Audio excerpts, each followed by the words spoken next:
চৌঠা মে ভোটের রেজাল্ট বেরিয়েছে, কিন্তু তারপর থেকে চটিচাটাগুলো তাদের নেত্রীর হয়ে মরা কান্না কেঁদেই যাচ্ছে। তারা বলছে তাদের নেত্রী কি কিছুই করেনি? হ্যাঁ, আপনাদের নেত্রী এত কিছু করেছে যে এইটুকু সময়ের মধ্যে আমি সবটা বলে উঠতে পারবো না। আপনাদের নেত্রীর সময়ে চাকুরিজীবী, চাকুরি প্রার্থী, চাকুরিহারা সকলকেই তিনি রাস্তায় নামিয়েছেন, ধর্নায় বসিয়েছেন।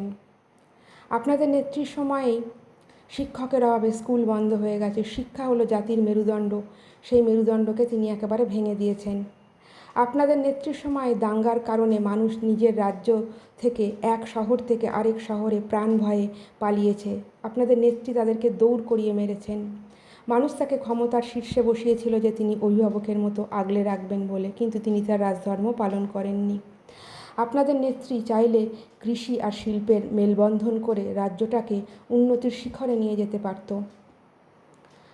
কিন্তু আপনাদের নেত্রীর সময় সেটা হয়নি।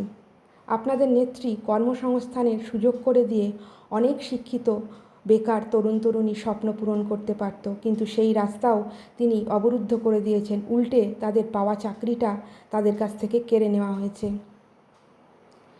টাকার বিনিময়ে অযোগ্যরা চাকরি পেয়েছে। এর এই কৃতিত্ব আপনাদের নেত্রীকে তো নিতেই হবে।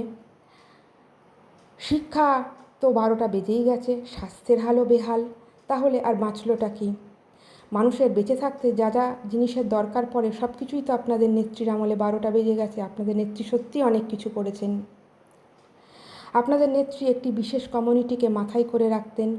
তারা তাদের ধর্মাচরণ করতে রাস্তা আটকে রাখতে পারে, কিন্তু উৎসবের সময় আমাদের হিন্দুদের দেবদেবীর মূর্তি ভাঙা হয়, অথচ তখন তিনি নীরব থাকেন, কোনো কঠোর ব্যবস্থা তিনি গ্রহণ করেন না। অথচ তার উচিত ছিল রাজধর্মটা ঠিক করে পালন করার, কিন্তু তিনি তা করেননি। তিনি সবসময় ব্যক্তি স্বার্থকেই গুরুত্ব দিয়ে এসেছেন।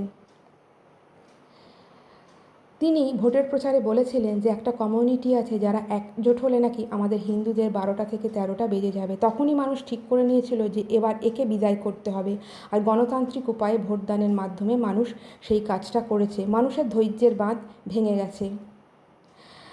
বাঁধ ভেঙে গেলে যেমন জল এসে সব কিছুকে ভাসিয়ে নিয়ে চলে যায়, সেরকম মানুষের ধৈর্যের বাঁধ ভেঙে যাওয়াতে মানুষ গণতান্ত্রিক উপায়ে তার পাপের সাম্রাজ্যকে ভাসিয়ে নিয়ে চলে গেছে। তিনি আর তার সাঙ্গপাঙ্গরা 15টা বছর ধরে যা যা করেছে, এইবার যে দল ক্ষমতায় এসেছে তারা কিন্তু বলেছে তার হিসাব নেবে।